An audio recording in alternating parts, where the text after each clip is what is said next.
Hi, everyone. Thank you so much for joining me. Today, I have my good friend, Chris Natsky. He is an 8th degree black belt. I love your background. Looks great. I love Thank the you. positioning in the back. Who are the three black belts in the picture Oh, there? those are my sons.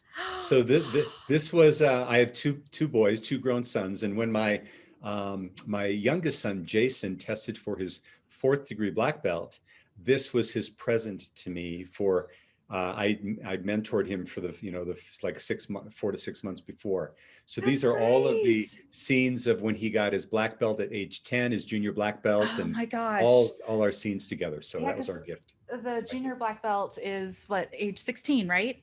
Well, the in my system I teach, you can get a junior black belt age 10, goes until 15. Then at 15, you can get an adult black belt. Wow, So, that's yeah, amazing. Oh, I remember that back in the day when I did that kind of stuff. But yeah, I yeah. mean, I know when I did martial arts, I didn't have a lot of fear, but when I started transitioning into doing video, I started getting Mhm. really afraid. And I Yeah. mean, I've always had that. Even when I like did forms by myself and did breaking, Yeah. it was really hard for me. But for some reason, when I'm in a group of people, I have no problem. And that's why when I figure skated, I like doing synchro where there's like 8 of us at least on the Yeah. ice. And it Yeah. was a lot of fun, but it has always been really frightening for me. And I mean, did you ever have something that you were afraid of? Obviously, you didn't, I don't think you were born like not afraid of Oh anything, no, right? there's I had tons of fears. I think we all have tons of fears. When you think of when you mentioned about video, for me, when I started doing my as you know, I do a weekly Facebook Live. Yeah, you do. And when I first started doing those, I didn't do it Facebook Live. I would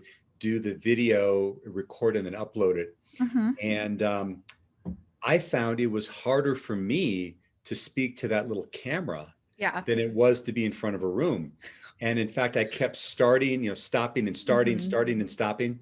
And finally, I just said to myself, listen, unless I mess up the intro, which was, hi, everyone, Chris Nansky here with Black Belt Leadership Speaking and Coaching with your Mind of a Champion tip of the week. If I didn't mess that up, I was committed. Right.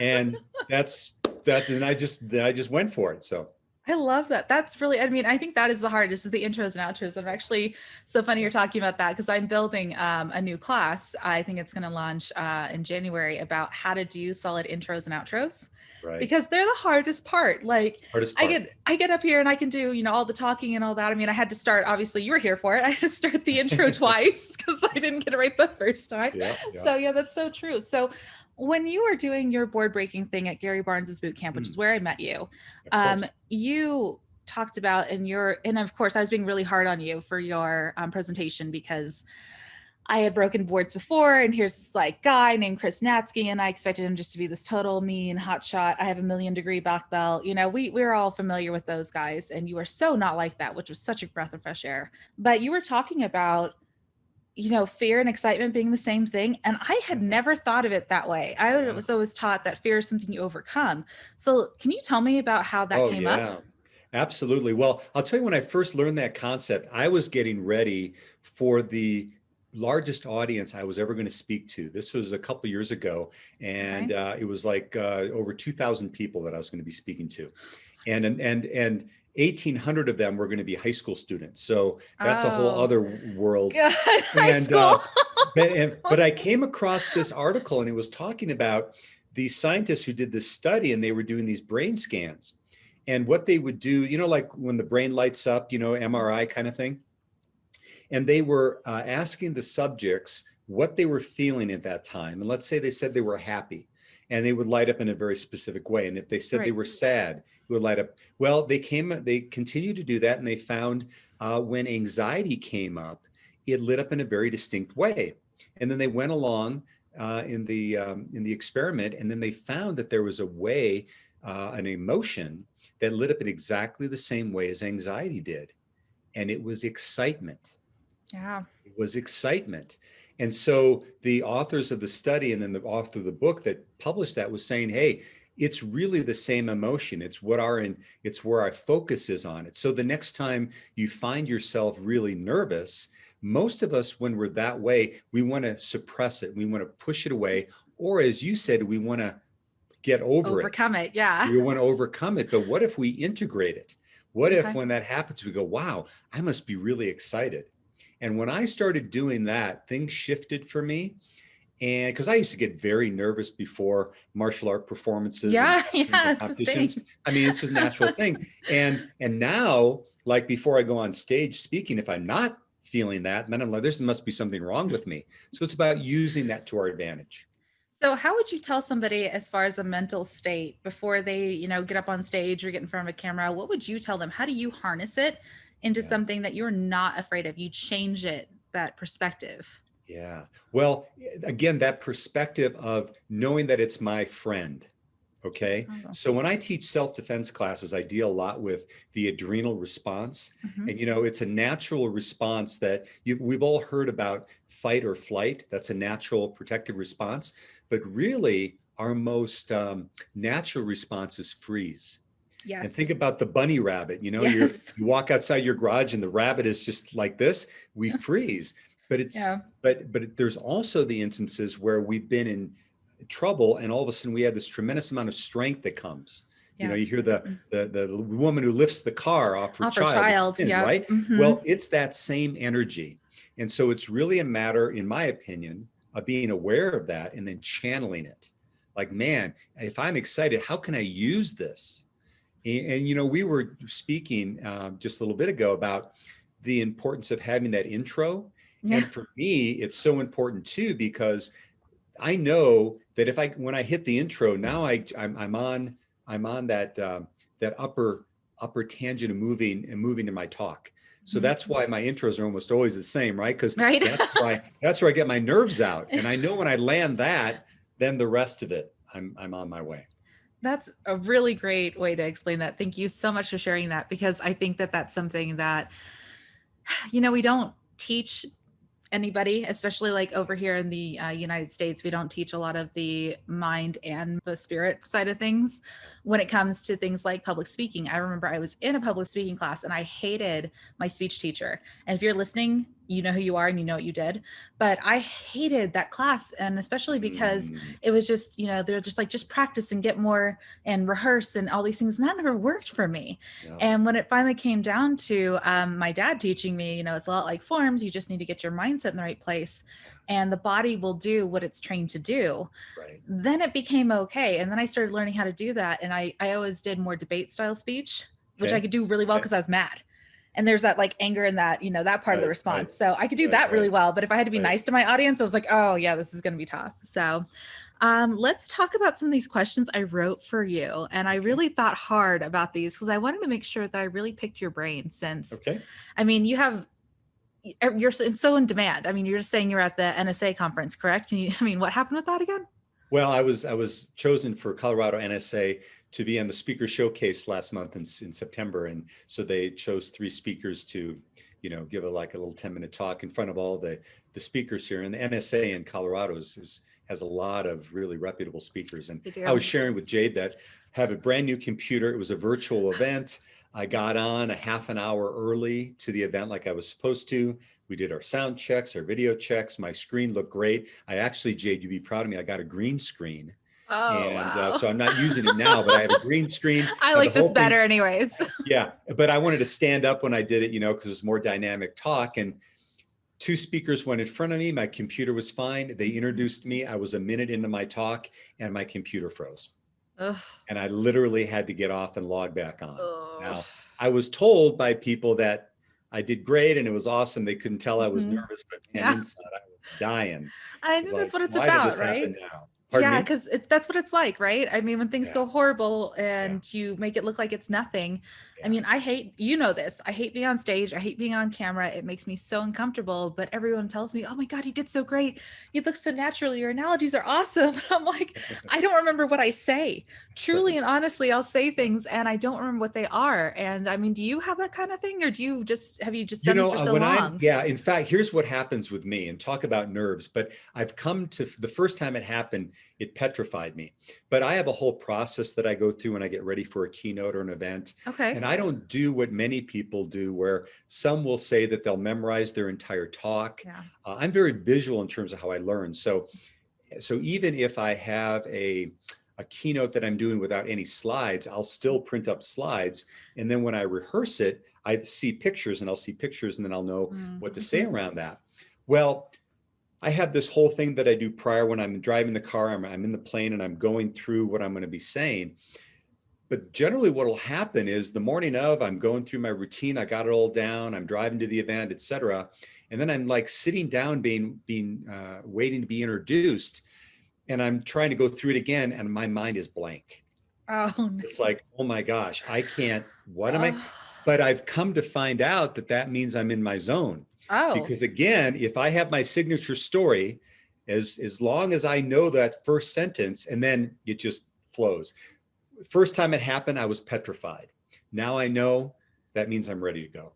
that's amazing. What a great way to curve that too, to Yeah, your advantage. I yeah. mean, they always say come up with the signature story, and I'm working on it. And they have the speaker boot camp this month with Oh Gary and yeah, Michelle, right, right. and they do such a great job. I mean, they just Yeah, do a really nice one. They talk about that signature talk, and both of them have one. And they say as soon as they get into it, the rest just happens. And I that's mean, that's exactly it. so that means that I need to do mine with my fear of That's it. velociraptors. That's what I've been told. Is that's the Well, story I need to start with. that's a great story. I've heard that story, and you've heard mine, Yeah, more times than you probably I wanted to. have. But that is how it's my launching pad. I have that Yeah. story, and it starts. It just goes. So you said this a little bit, and I thought it was a really great way to say it. But one of the questions I had was, how do you get this skill or work around this issue for your videos? And you were saying that you have your intro, and once you say your intro, it's just like your signature story. Is that correct? Yeah, it's and what happened in that was when I first started doing my videos, I'd be a minute or two and then I'd mess up and then I'd stop and then I'd start again. And then I just said to myself, heck with it. And what I found was, particularly when I was doing my Facebook lives, is people wanted more of that conversational Mhm. thing. It wasn't like I was going to upload it onto my website and it was going to be my sizzle reel or whatever. So Right. it took a little pressure off of that. So yeah, I was just making it conversational. And the other thing that I really found, I got this feedback very early in my speaking career. One of my great friends, who's my mentor in the speaking career, was coaching me, and I was going through my intro and doing my whole thing, and he kept stopping me, and he's like, dude, it's too perfect. You're not Yeah. making any mistakes. You're not getting caught on words or whatever. He goes, and when you're that way, you're not relating to people. Yeah. And so literally what he would do is he would give me assignments when I'd go to do my next talk that I was to get caught or get stuck in a word on purpose. He would make me, Oh, and I would wow. literally put it in there. And what I found is when I did it, then I started relating. Case in point, I was last in September, I finally, we're talking this while we're in COVID, right? And I hadn't Yeah. been on stage in a live audience. I'd done several virtual talks, but I hadn't been on stage in since March, Okay. February, March, and now it's September, and I got my first group I'm speaking to, about 160 school teachers in Wow. Nebraska. So I'm Okay. doing my thing, and I have this joke that I do, and as I'm telling the joke, I realize I messed up the joke. I realized I mean, as it's coming out, and so literally I did the punchline and I just told him, I totally screwed that joke up, but it's been 6 months since I've been in front of a crowd, and everybody just started laughing. And I think it did better than the joke because it made me relatable. Yeah, and it does. And I mess up all the time. I mean, I'm not a one take wonder. I'm like a 50 take wonder. And so when I speak live, I think that's why I don't remember what I say. And I have slides that kind of remind me where to kind of stick and not go down the Right. rabbit hole. But I mean, I say Oh things that I don't even no. think are funny. I mean, I don't try to be funny, but people start laughing. And I was like, I hope they're laughing with me. Because I mean, you don't think about Well, you it, see, but here's the thing too. This is, and I tell this to people when I coach them on speaking as well. I believe that the audience almost always 100% of the time wants you to do well. yes, they want you to They succeed. really, really do. They really want you to do well. So, if you're thinking about that at least now you've got that. The other thing that I do, and I attempt to do this anytime I do a talk, I've done it both ways where number one, where I'm kind of off on the side and I'm not relating with anyone, and then I get introduced. What I do when I go to a venue is I'll start talking with people if I have the Mhm, opportunity before the event or even when they're in the seats, and I'll just make chit chat. Like mhm. the people up front, I'll say, "Wow, you're the brave one sitting right up front. Right. I've got a spitting problem. Is that okay? And it just loosens it up. Yeah. And then I've got allies on stage, right? When I'm Yes. on stage, they're my allies. And so that's another strategy that I've used. So how do you think you can adjust that to, video where people I think are really afraid to be on video because they don't feel like they have that support of the audience. Yeah. Yeah. There's so many trolls out there and people that are out there to it's such a small percentage, but they can have such Yeah. a horrific impact. How do you think that we can, curb that nervousness Well, and understand people there I for you? yeah, you can't really, I guess, do that directly unless, of course, say you're doing a Facebook Live and you're Yep. getting people making comments. And I can't do that, unfortunately, because I choose to speak without my glasses. And when that comes up, I can't tell who it You is. just So hope it's good. I very rarely say anything.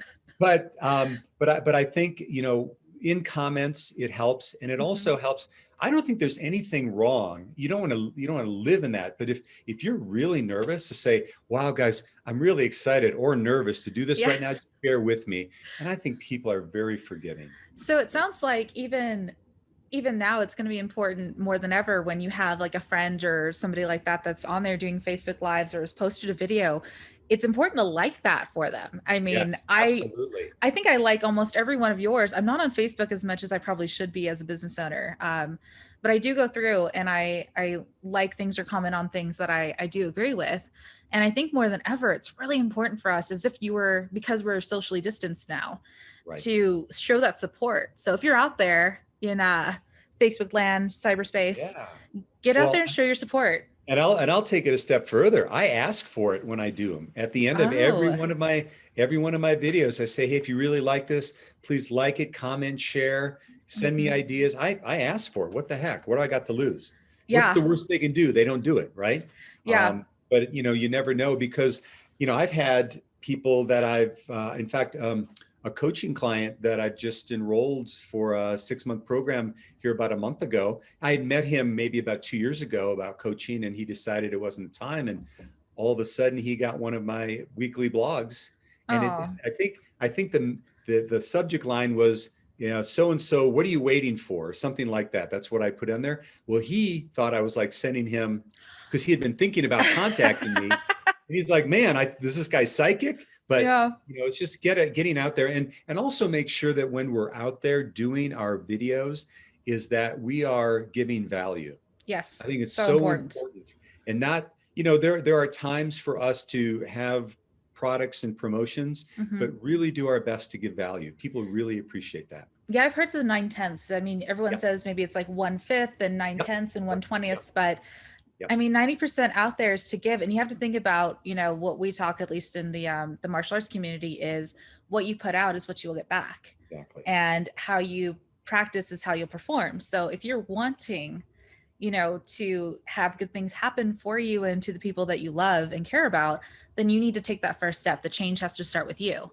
And so I completely agree with that. 90%. I mean, that's why we're doing these. These are going out for whoever would like to watch them to get this additional value of two minds coming together and sharing, which let's talk a little bit about you, Chris. Okay. So we talked a little bit about your personal struggles when it comes to making videos for your business. But if you had access to videography when you first started your business, because, we are not millennials, you and I, video is not available to us since we've been born. So if you had it, what do you think it would have done for you? What would you have done differently, maybe? Well, I definitely, even in the last couple of years, I would have moved into it much sooner. Doing the videos that I do now all came about. I have to acknowledge Gary Barnes. I was in a coaching program with him, and he encouraged me to do these. And the other, I would do them somewhat irregularly, every once in a while. And then I realized if I was coaching someone, anytime that you want to make an impact, it's like we take consistent action, right? Small things done consistently over time lead to massive results. Yeah. And so what I ended up doing is 11:30 every Tuesday. That's my time I'm doing my video. It is on my calendar, and I've missed one of those in the last 2+ years. Oh my God, that's amazing. Congratulations. Thank you. And that's because my computer crashed. Oh, so that's even the only reason in last week of December. But no, and so it just became, part of my what I do. That's just, it's every week. That's what I do. And, and because when we have something, when it becomes routine, Hmm. then it's like anything, right? And you were an Yeah. athlete, when you were figure Yeah. skating, there was a routine in terms of your training. So Yeah. important. And I mean, Gary talks about this a lot. A lot of coaches and trainers say consistency is what matters. That's why we're branching off and doing some other ideas and things to film these podcasts and make sure they're available for people to learn from. But I think you're absolutely right. If you can do a weekly video, that is fantastic. I am still working on that. I'm not going to say the word try because Gary is probably listening to this and I think I know what he'll say, but I'm working towards it, which might be a fancy try. And, I wanted to ask you this one because I think this is just kind of a fun question, but what is the best or weirdest compliment you've ever been given About my videos? about anything? Oh, Anything. about anything. Wow.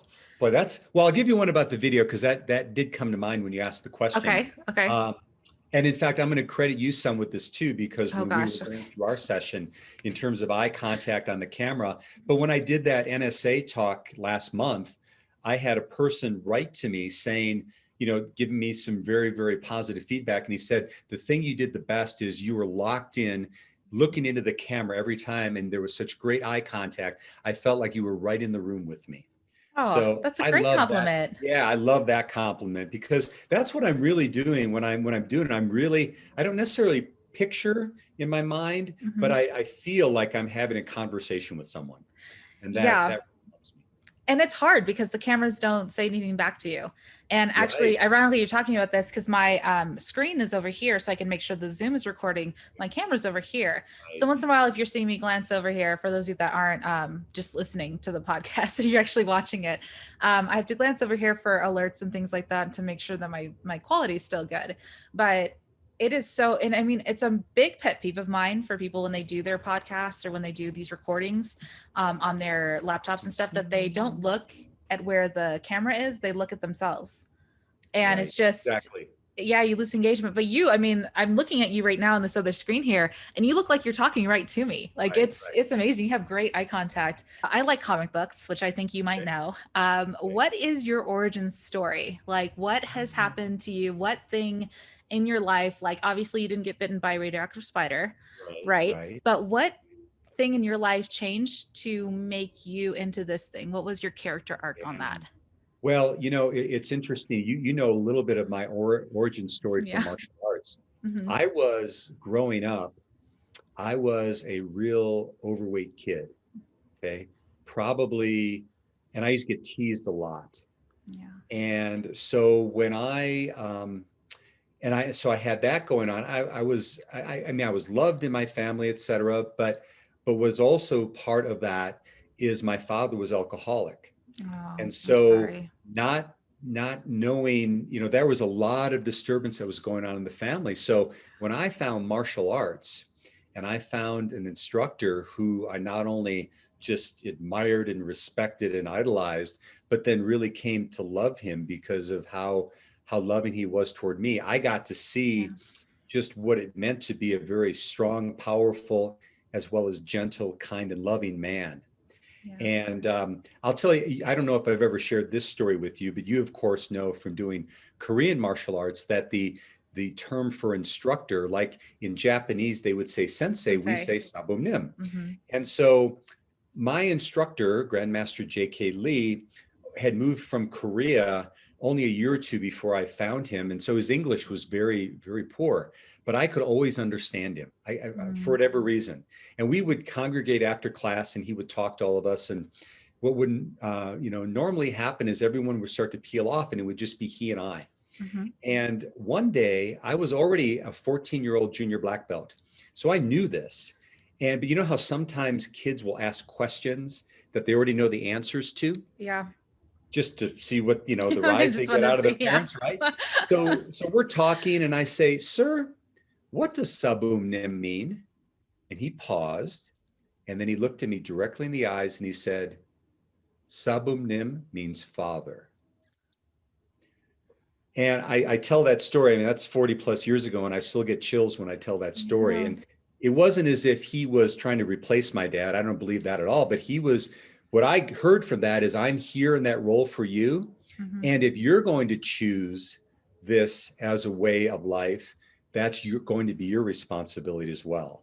So that's one of my absolute favorite stories. And that was because I think that's what I've been able to do in my life is I've been able to take, just like he did that for me, and I've been able to do that with others, is take Yeah. those principles and play that role for others.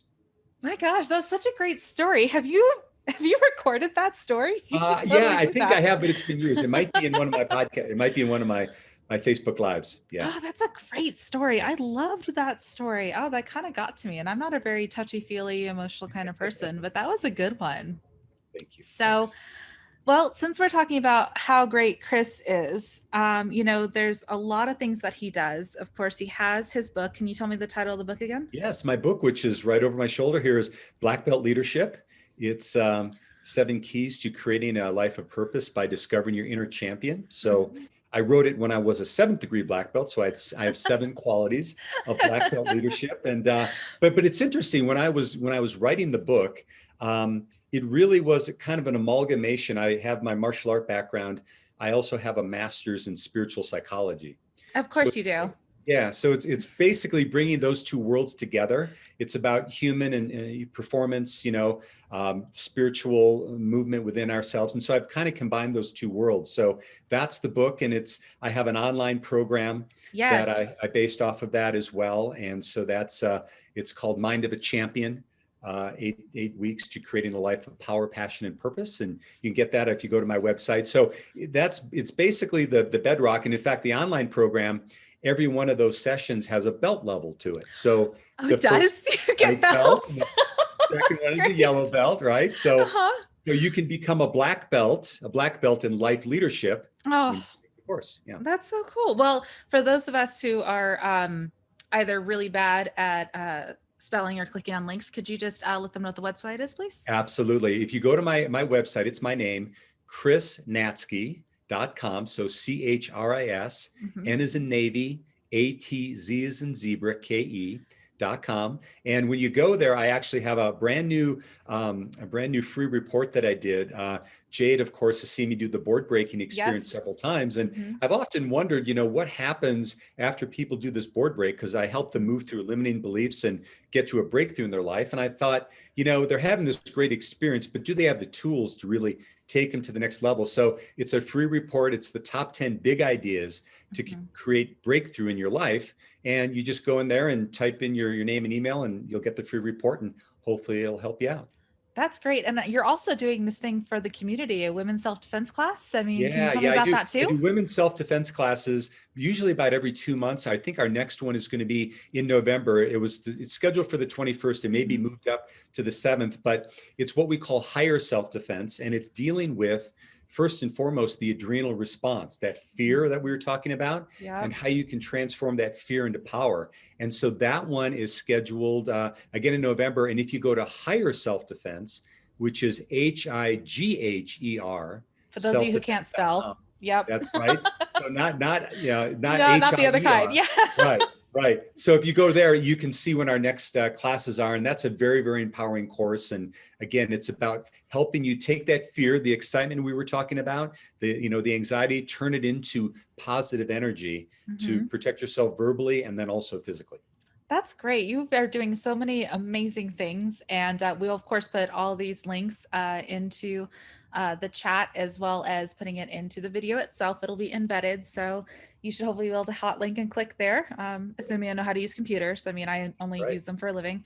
But yeah, get to know Chris. I mean, it sounds like he has a lot of levels to share his knowledge. He has his book, he has his online courses, and then you can, meet him in public. He's a public speaker. So I mean, he's got a lot of value to you. And I have to say before we end, I am never more in awe than watching you get 200 people to break a board without failure who have never broken a board before. I mean, he gets this audience and he's so skilled as a teacher that in like 45 minutes, I want to say it's like your presentation is like 45 minutes. In 45 minutes, people not only get to find out what's holding them back, they illustrate it on a board, and then he and his other holders not only teach people how to break a board safely, but they get that additional impact on the mental, emotional, and spiritual level of breaking through that thing that's holding them back.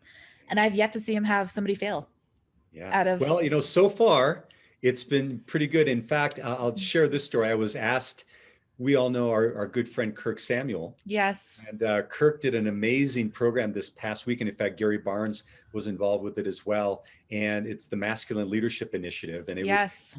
he took 3 teenage boys through a 24-hour period of basically moving from boyhood into manhood. And they had me come in on Saturday night and do the board breaking experience. I think part of it was so they could stay awake for the rest of the night. They get all excited. But what I had them do in that is I had them write on one side of the board all the things they were fearful about becoming a man. Yeah. And then on the other side of the board, they wrote down the type of man they wanted to become. Wow. Yeah. And that's cool. So that whole metaphor is just so powerful because, I can't tell you how many people, particularly in the Denver area, that I've done that with, and I see them and they're like, oh, my board is, it's in my office and I look at it every day. So yeah, that's, something that really just warms my heart to know that that activity, that process can really help people to break through. Well, I really appreciate all of your time and knowledge and sharing this with the people in our community and who are listening about how nervousness has affected your life, how you've overcome it, and some of the tips and tricks on how to apply it to their lives in a way that's positive. And it's not just get over it, but it's how to hone it. And I really can't thank you enough for being here. Thank you so much. You're welcome, Jay. It's my pleasure. Well, for those of you that joined me, thank you so much. And we will be having more podcasts out there with different guests on different topics. So please stay tuned. And hopefully, if we're very, very lucky, we'll get to see Chris again soon. Sounds great. Thanks so much.